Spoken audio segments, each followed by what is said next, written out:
Welcome to Active Citizens. The show is Morning Pulse, and my name is Sharon N.M. Chuku, your host. Joining me live in the studio, I have our political analyst, Mr. Daniel Sacramento. Good morning, son. How are you doing? Good morning, Nigerians, and good morning, our viewers all over the world. Welcome, sir.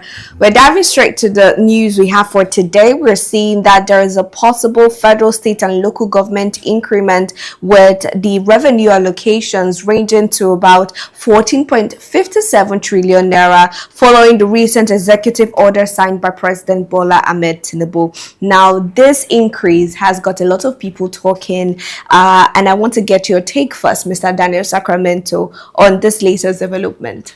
The 14.57 trillion naira that has been that might be allocated to federal, state, local government in Nigeria. Okay, thank you, Sharon, for the question. You see, ever since this present administration came on board, and there has been a lot of changes in the way the allocations that is being shared among the 36 states of the country, including Abuja, and it's let's say it's a welcome development in the sense that the subsidy that has been removed. This subsidy of a thing used to be a scam all over the whole state and all over everywhere. People were scamming the federal government, in as much as the federal government was still part of the scam, scamming themselves. Nigeria is just one prototype kind of economy where it's all about oil sector, and everybody is now dependent on that oil sector. And for some time, ever since this administration has been on board, there's been a kind of a steady inflow in the coming in from NNPC, in as much as the corruption that is still there is still there. But the little one now is that why this allocation has been the way it is because of the oil boom, the steady, those days you used to hear pipeline vandalization. Yes. Now it's no longer there because the people who owns the pipeline, who the pipeline passes through their communities, are now in charge. And you see, that's the better way.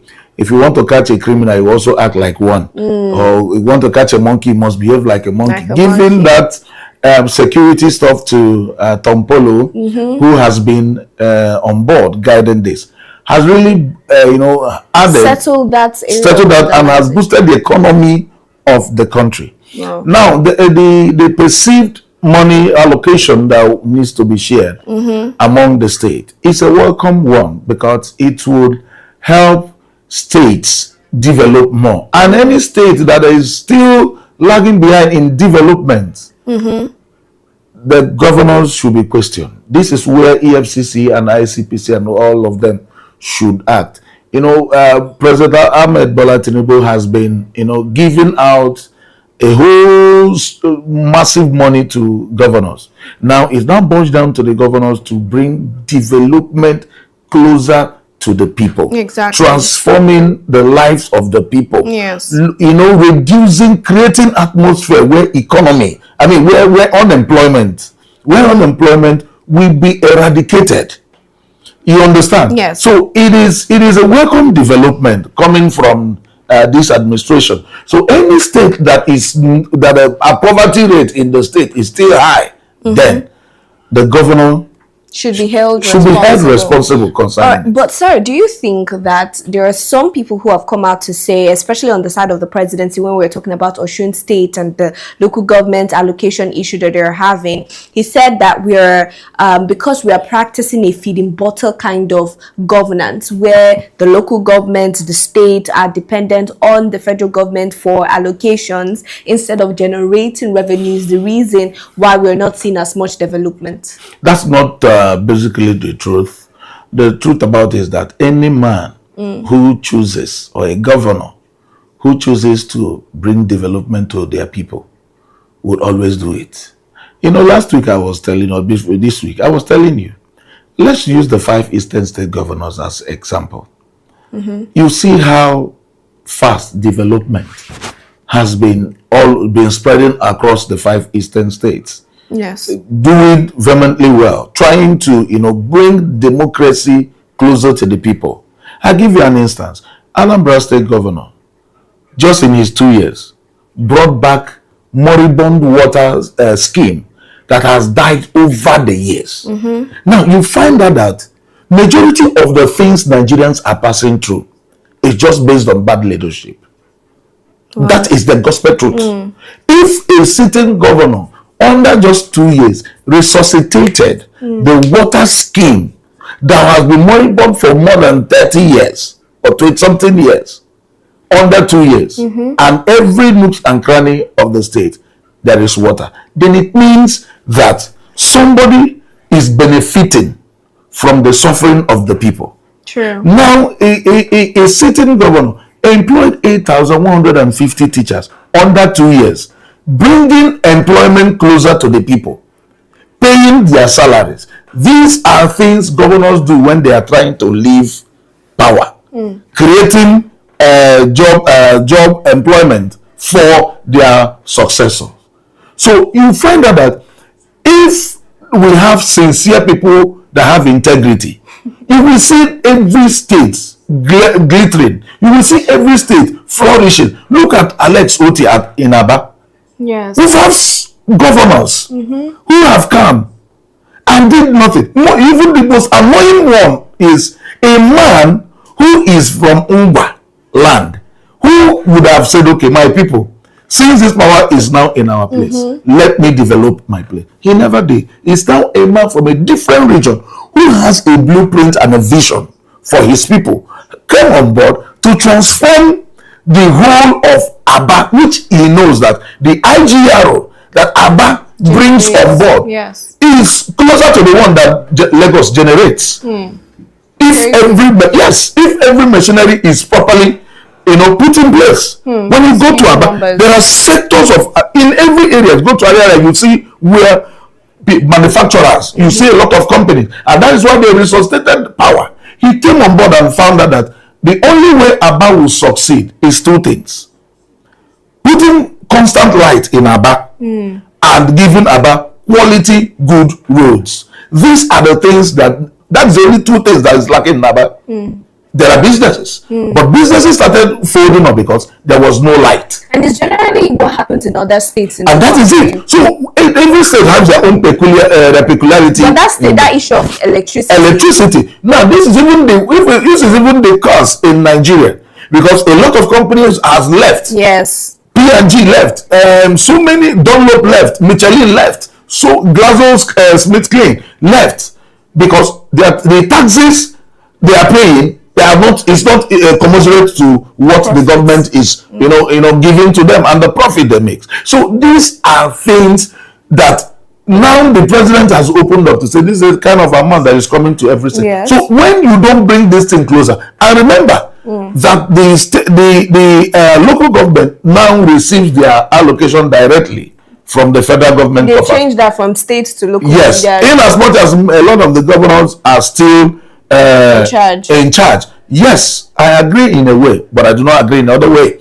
In a way is that, when you give somebody who has not seen the kind of billions or millions before, our Igbo people says that when you give a child something that is bigger than him, he will ask you, did you give him to give to who?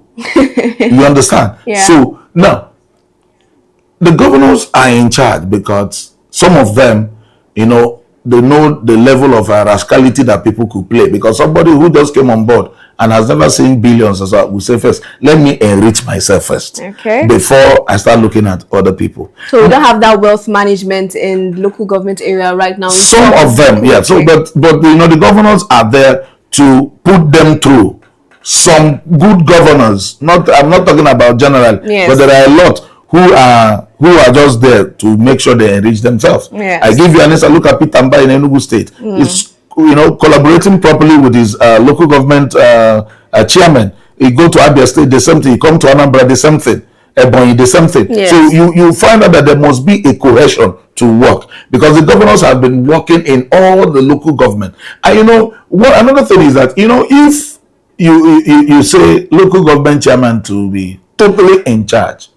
Let me tell you, if take for instance, I am from a different local government working in another local government. You know, what it means is that invariably I will have to leave that local government where I'm working and go over to where my local government is, so that I will be earning my thing. So it's going to bring a lot of issues here and there. Okay. So that's why some of the governors say, no, we know the peculiarity of our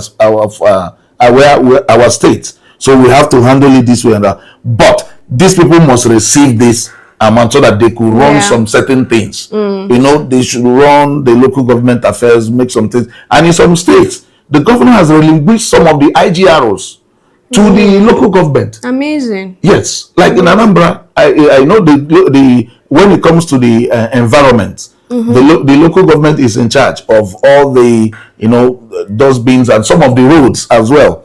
The governor has given them up to them, you know, to make sure that everything is working perfectly. I think that's amazing, Mr. Daniel Sacramento. And also, we are looking forward to seeing more development. Whenever we hear increased allocations, what just comes to mind is more development. Let us see that reflect in the lives of people and not just in the pockets of the government. Yes. Now, we're going straight to another story because of time. It is the issue of the detainment of El-Rufai. El-Rufai has been in the custody of EFCC. He came out the other day on Wednesday, but now he's now in the custody of ICPC. Now, while he's there, we're hearing from his lawyers and his media aide that his house in Abuja was ransacked and raided and searched by ICPC, even while he's still in detention. Now, the media aide have come out to call that unlawful and illegal. But let me get your take, Mr. Daniel Sacramento, with El-Rufai's case from EFCC now to ICPC. But ICPC's story is quite, they've not come out to tell us the charges exactly that El-Rufai is being tried for in ICPC. We know in EFCC it's over how many billion naira when he was 428 billion. Yes, 408 billion when he was, you know, governor of Kaduna State for doing with the National Assembly and all of that. But with ICPC, we still don't know what the charges are against him or the reason for his detainment. Well, like I said 2 days ago, El-Rufai played into the hands of his enemies. He invited them. He who brings in an infested firewood, you are only inviting lizards into your house. Wow. And that's exactly what he has done. But you know, this is, I call it law of karma. What goes around comes around. El-Rufai, they were part of the people who tried to strangle the government of Jonathan. Did all sorts kind of things. When Buhari came into power, El-Rufai was there.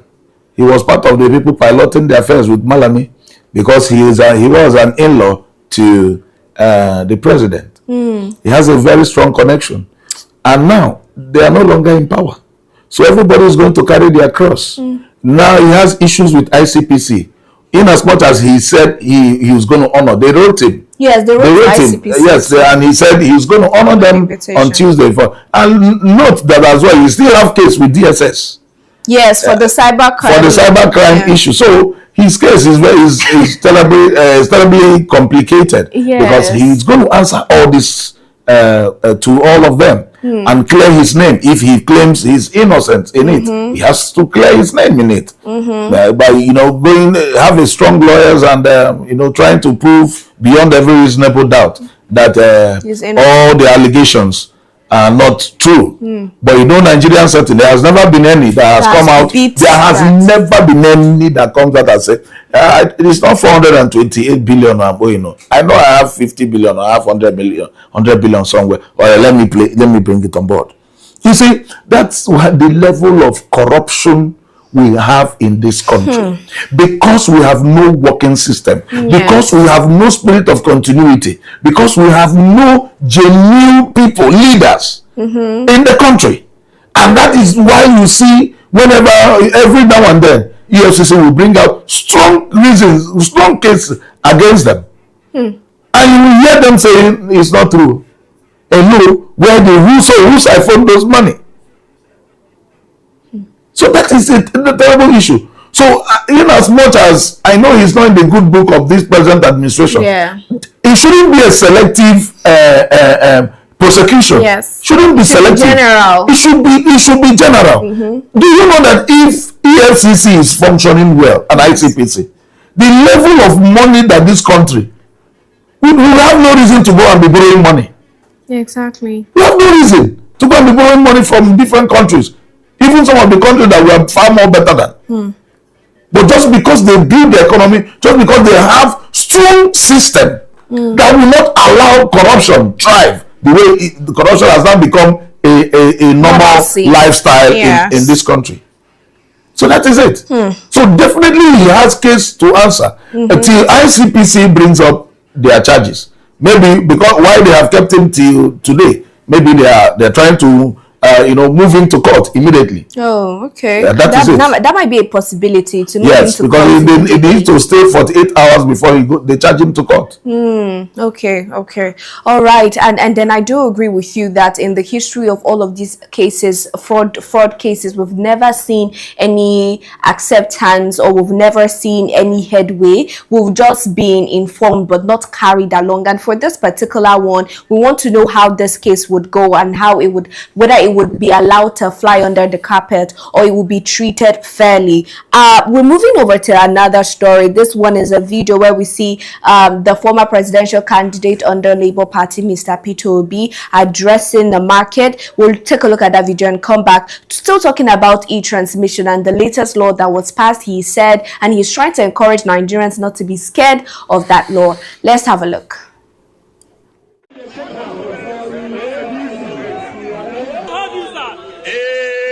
ADC. Arise.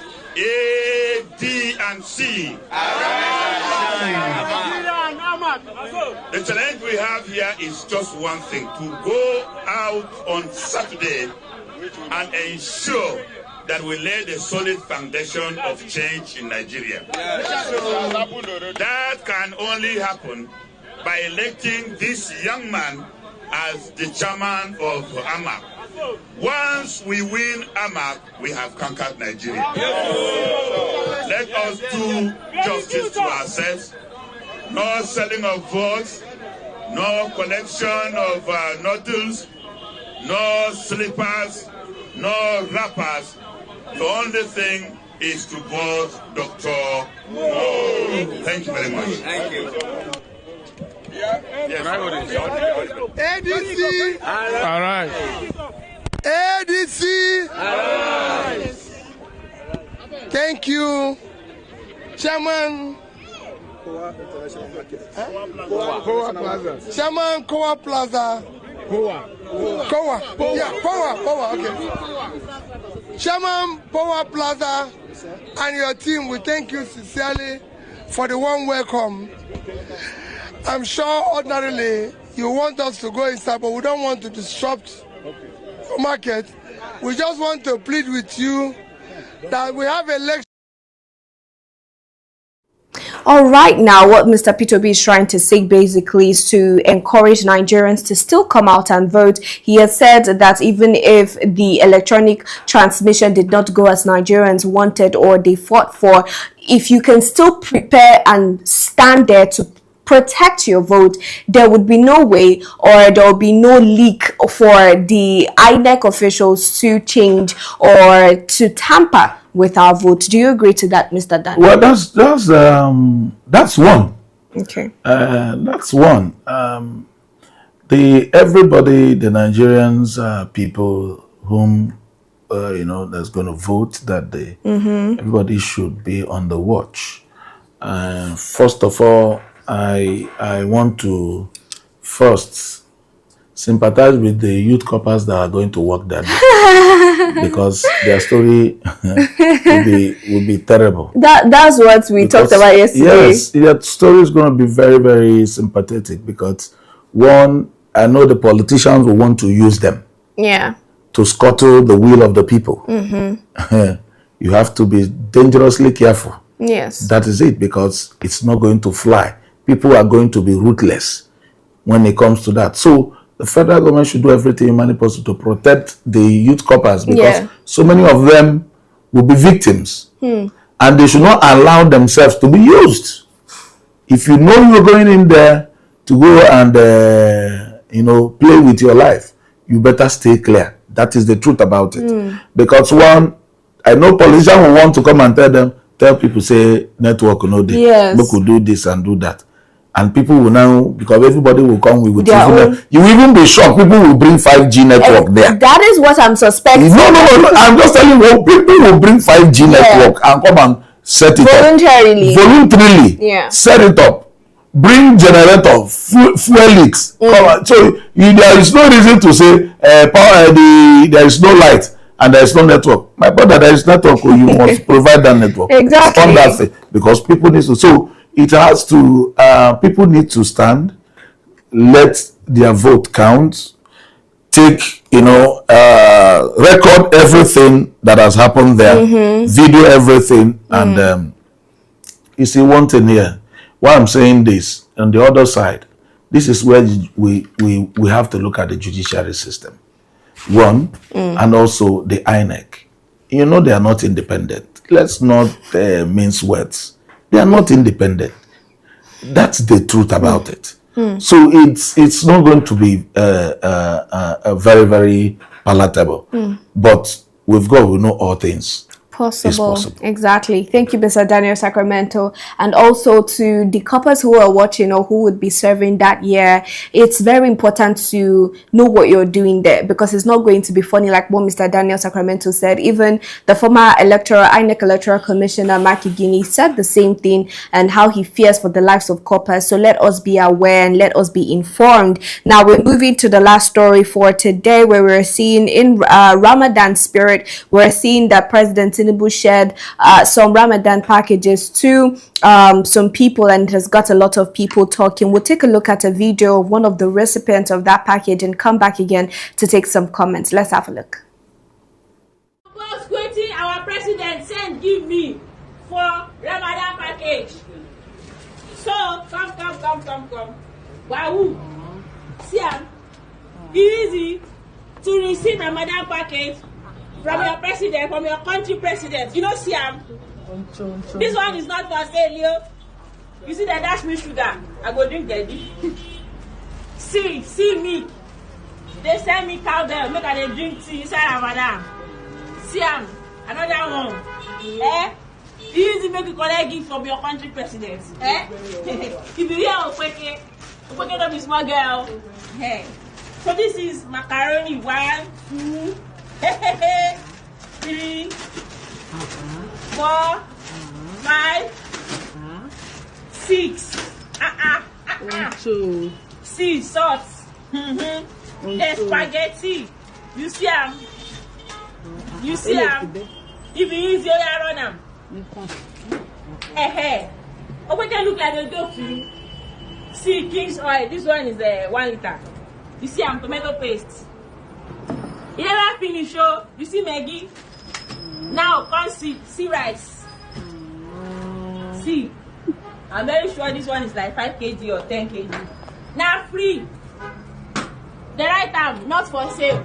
You see the president picture? If you use it, run now. Put some respect to my name. Thank you. A happy recipient of the Ramadan package packaged by President Bola Ahmed Tinubu, and I'm going to take some comments on X as to what people are saying concerning this. Now, this one is coming from Shegun Natural. He said they should support Tinubu because he impoverished people, just a share relief that will not take them up to 3 weeks. Wow. Marshall Vibe says, wow, that's a lot of assumptions packed into one post. Just because she got a package doesn't mean she's being political. Sometimes it's just a gift gesture, and enjoying it over time doesn't suddenly turn it into a political statement. Let's not read more into it than what it is. And Ajike says, what a generational package. She might eat and remain for the next generation. All right, that is sarcastic. Mr. Hart says, When you are sick and need medical attention, then you will know that the package is not what you need. Just look at the level of our thinking. There's insecurity, there's no electricity, no job, and good school. All you want to celebrate is just a package that can't last for a month because Tinubu is preparing for election. Now, these are just the tip of the iceberg, a few of the comments we're able to gather. But let me get your thoughts first, Mr. Daniel Sacramento. Well, the Renewed Hope initiative has, well, they have been doing well. Well, in the spirit of Ramadan, it's not a yardstick to, it's not something you're going to use to measure how progressive a government is. True. It's not a yardstick. Giving people milk and individuals have been doing that, without coming off to the press. Even you, I know you always package things, go to the motherless baby, go to the prisons to go and, give people your loved ones, even during this Valentine time. Yes. So it's not a yardstick. But if in the spirit of Ramadan, they're given to Muslim, other persons should as well be, let it get to the less privileged, the people who cannot, who depend on people to have their meals and things like that. So, well, I wouldn't say it's a bad thing. Giving out during a festive period, I wouldn't say it's a bad thing, but it shouldn't be. We shouldn't wait till when it's festive period, because it's not only festive period that we have less privileged or people who needs to eat, and people who needs to be healthy. So it should be a day-to-day activity, not selective and not whenever they want. Whenever there's a you now see people carrying rice up and down, carrying Gary up and down. No. After then, what next? Exactly. So that is it. After then, what next? And how long can it sustain you really? But it shouldn't just be a one-time thing. It should be affecting or reaching the people that really, really need these packages, or people who are in need of help. And this shouldn't be a yardstick for good governance. We want to see better. We want to experience better. But we have to call it a wrap on the show today. Thank you, Mr. Daniel Sacramento. And thank you to our viewers as well for watching. If you're watching for the first time, this is Morning Pulse. Do well to subscribe and follow us across all media. Till we see you later today, do have a pleasant morning.